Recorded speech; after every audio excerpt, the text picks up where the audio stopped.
Don't speak a lie. Generation gap has always been an issue of discussion. I don't have any regret. दुनिया बनाने वाले तेरे मन में क्या समाई? Hi, I am Rajnish Kumar, former chairman of State Bank of India.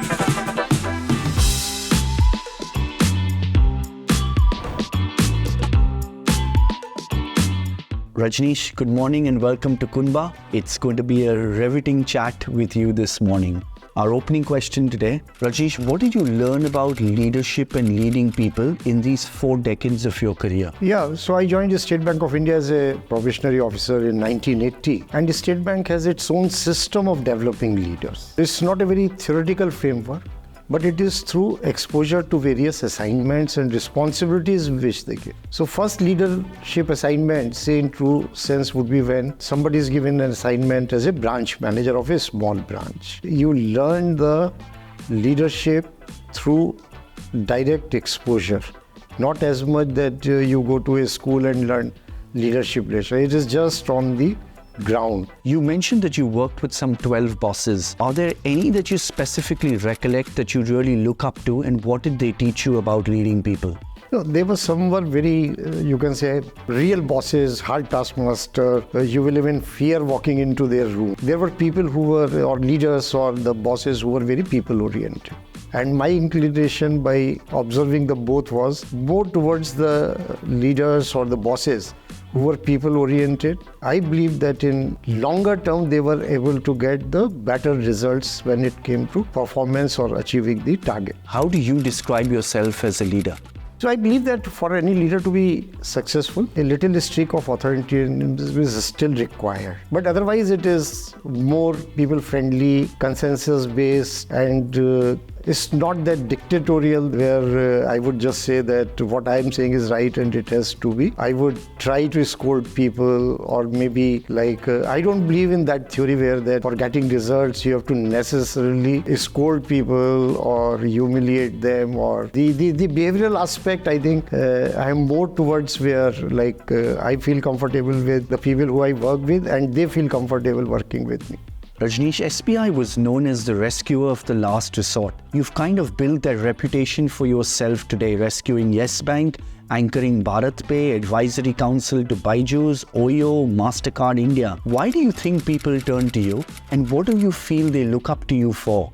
Probably clarity of thought that in a given situation, capability to evaluate, because you have to make choices. There are couple of options, couple of paths one has to choose. Second is selflessness. There is no vested interest. In whatever I am deciding, it would be in the larger interest of the organization for which either you are working or you are advising. So that sincerity of purpose matters. Rajnish, why do you say in a lot of interviews that you were very lucky to be part of SBI? So this is an organization which gave us an opportunity to grow without any godfather. So that is one thing which I liked about this organization. So despite the fact that it is owned by government, but still it promotes meritocracy without any discrimination on the basis of what is the background, caste, creed, color, doesn't matter. Second is, this is one organization where the family feeling is very strong. I have listened to many senior IS officers. So there, if you talk to them, they'll say, no, I have a very fond memories of State Bank of India. And this is an organization where you always feel that you are amongst your own people and you never feel alone. Even after retirement, it doesn't leave you alone. It takes care of people. Once a state banker is always a state banker. Then even if somebody has worked there for 2 years, 5 years, 10 years, that somehow that bonding with the state bank happens. What is the most significant achievement in your career that you are most proud of at SBI, and why is it so special to you? As a managing director, when I was in charge of what we call retail banking, there were many challenges which came, including demonetization, merger of banks. And when I became chairman at that time, the banking industry in India, not only State Bank. So we were in a crisis situation. Bank's balance sheet was in a very poor shape. Competition from private banks, fintech companies. But generally people believe that in 3 years of my stewardship of State Bank of India, a lot of changes took place in the bank, and particularly the task of cleaning up the balance sheet, then digitization, YONO, which is a flagship program of State Bank of India today when it comes to digital and mobile banking. So it suddenly changed the profile of State Bank of India amongst the Gen Next. Earlier it was otherwise a bank where the younger people would not have a look at it, and that was the whole intent when digitization of the bank was launched with a certain purpose, and it achieved that purpose. So a lot I think happened, but I have always maintained that in State Bank of India, where the tenure of the chief executive is limited for 3 to 5 years, so you have to look yourself as a role of a gardener. It's a big gardener. You get some saplings from your predecessors, you nurture them, and some new saplings you plant and leave for your successors to nurture them.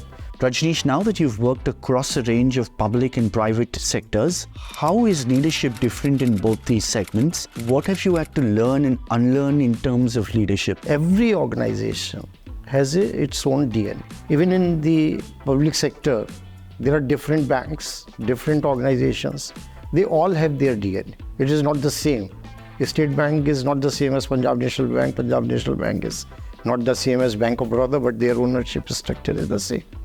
And same is true for the private sector organizations. Each organization over a period of time develops its DNA. My role after State Bank of India, one is like sitting on the boards, which are corporate boards.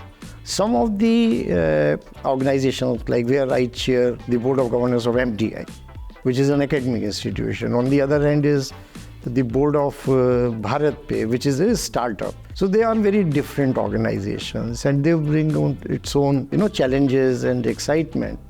But the governance philosophy which was in State Bank, same core principles I have tried to bring in here. And just double clicking on that, do you feel that there is some unlearning that you've also had to do? There's a lot of pampering also. I have no hesitation in. You're leading a large organization of 250,000 people. But when it is an organization like BharatPe, so first thing is just shed all that what you had a big, role in a large organization. It's a small organization, it's a new organization.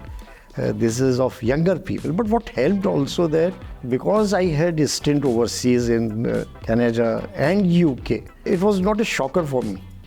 Because the culture there also is very different, and there where like somebody can come and tell you on your face that what is wrong, what is right. In the State Bank of India, you will never say before the boss that this is not right, or nobody would do it to do that. Although I used to encourage as chairman that I don't want yes men around who endorse every word what I say. So, here, that is the difference. Rajnish, how do you go about as a leader encouraging different ideas and conflict of ideas in your workforce? And it is a question of connect. How do you connect with particularly the people who are junior to you? As I said, that in an organization like a State Bank of India, which is somewhat bureaucratic and very structured organization, so people generally have a tendency not to speak the truth before boss. They will just try to read what boss wants and say, yes, this is the best. Here the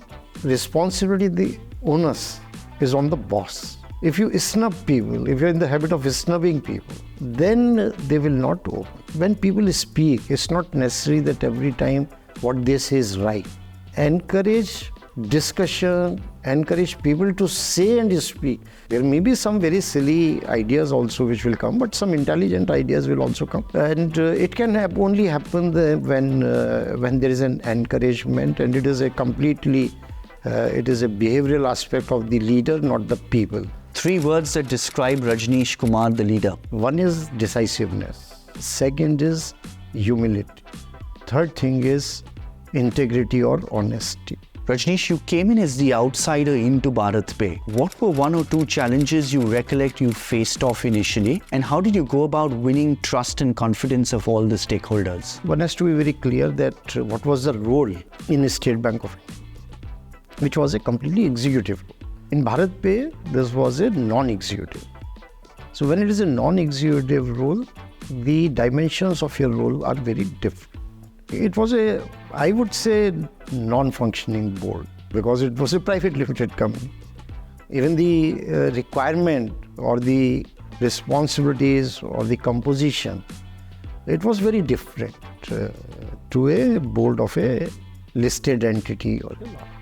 And it was a little bit of a chaotic organization, as I said, in terms of governance structure also. No professional CFO, no professional HR head, driven by one or two people. Whatever they felt that it was all right, was all right.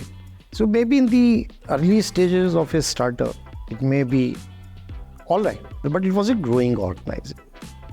And it had grown at a size where it required a proper governance system. So my task as a chair of the board was to bring that governance philosophy and structure.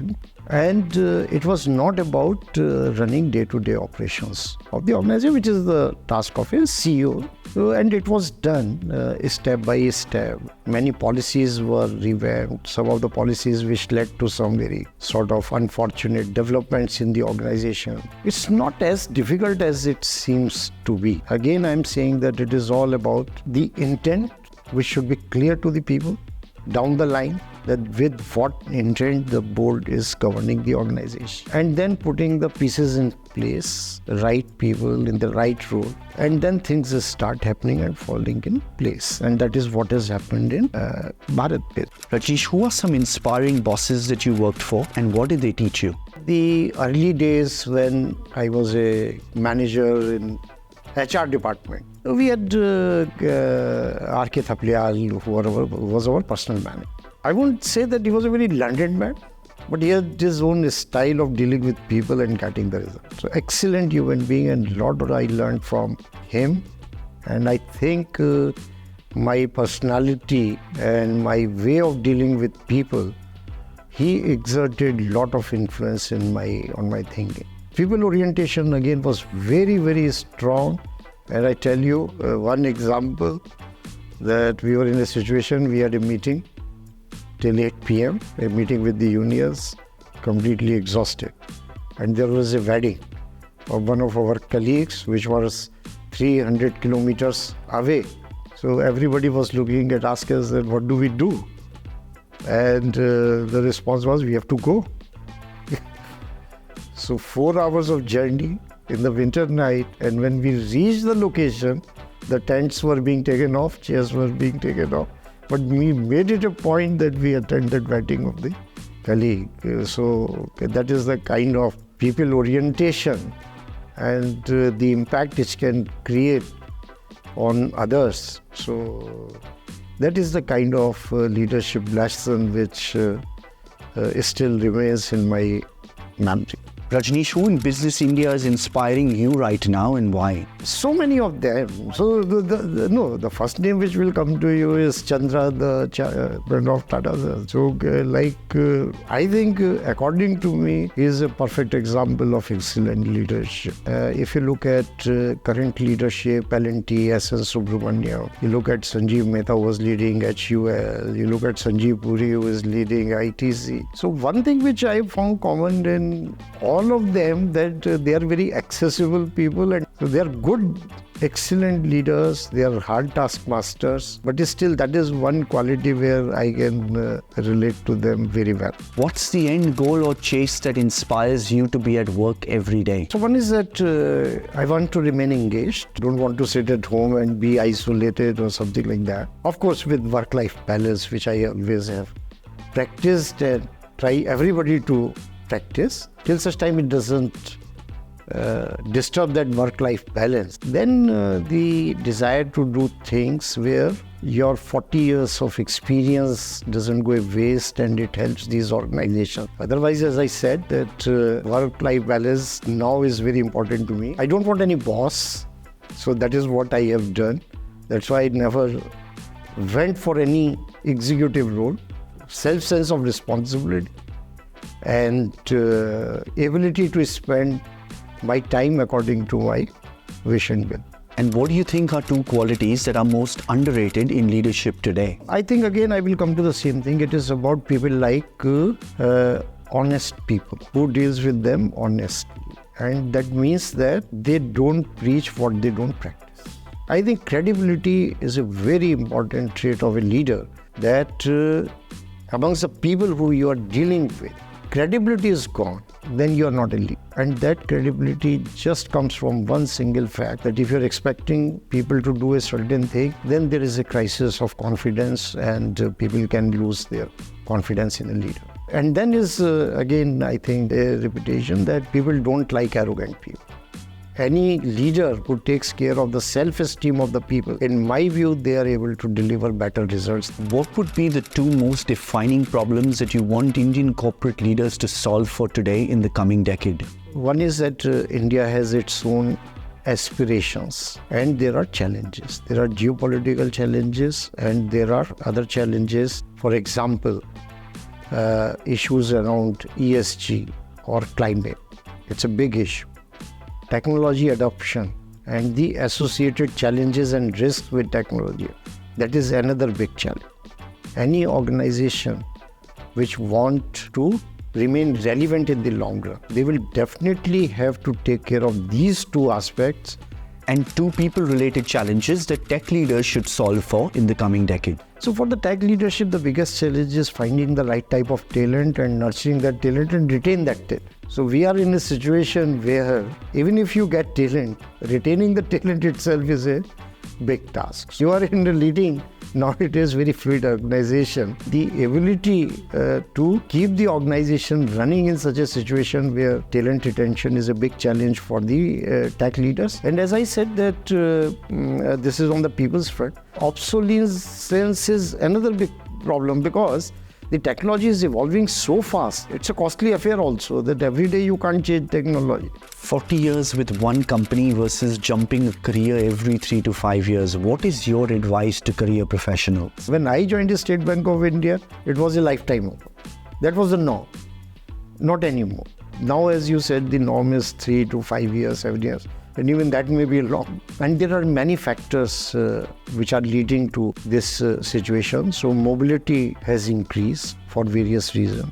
There is more connectivity. But 40 years ago, that may not have been the situation. One thing which personally and would advise people that money is important in life. That should not always guide your consideration. Specialist or generalist, what theory do you promote most as one develops their career? Again, it depends upon the organization. For an organization, say large organization like a State Bank of India, which has its spine everything, up to a certain level, specialization is needed.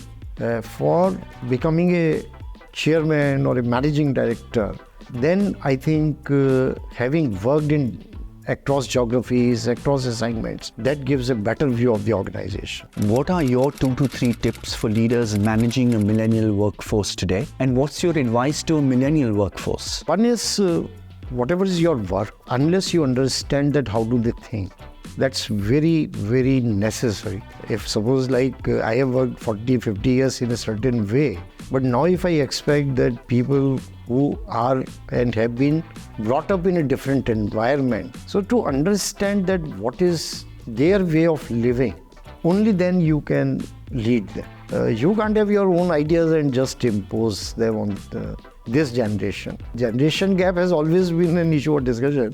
But now the shift is, I think, much sharper, and many a times even the parents struggle to, meet the expectation or to manage the expectation of their children. So same is the case, I think, in the organization, that you have to understand that from what environment they are coming. Try to understand, and then as much as you can conform to their views, ideas, bring proximity to those ideas, then probably you will be more successful. Rajnish, if you were to replay the whole BharatPe episode again, do you feel there is something that you could have done differently? So BharatPe is an exceptional situation because here things turned out to be the way which was never expected.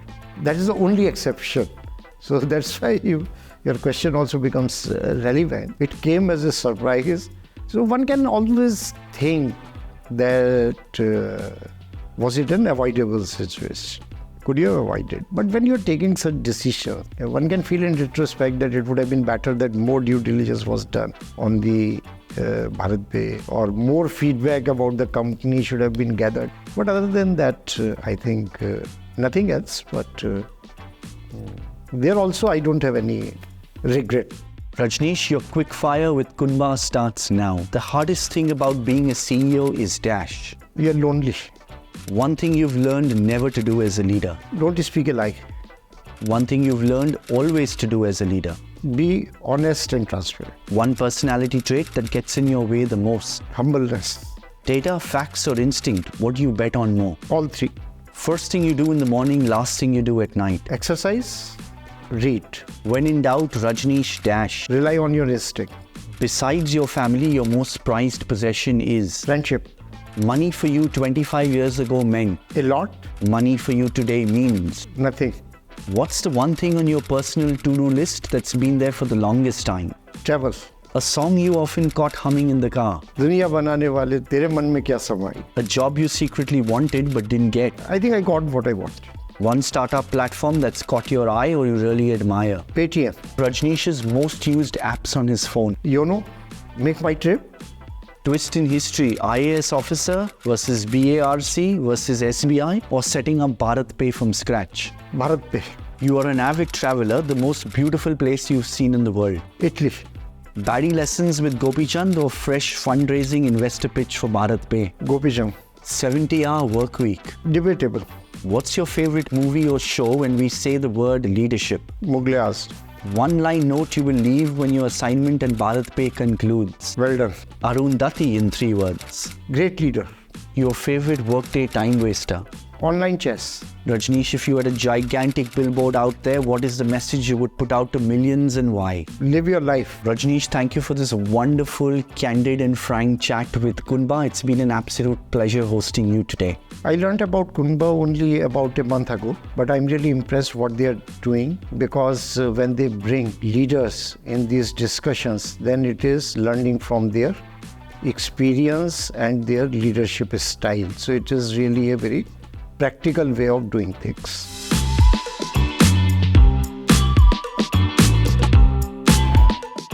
Thank you very, very, very much. Superb, frank, straightforward as always.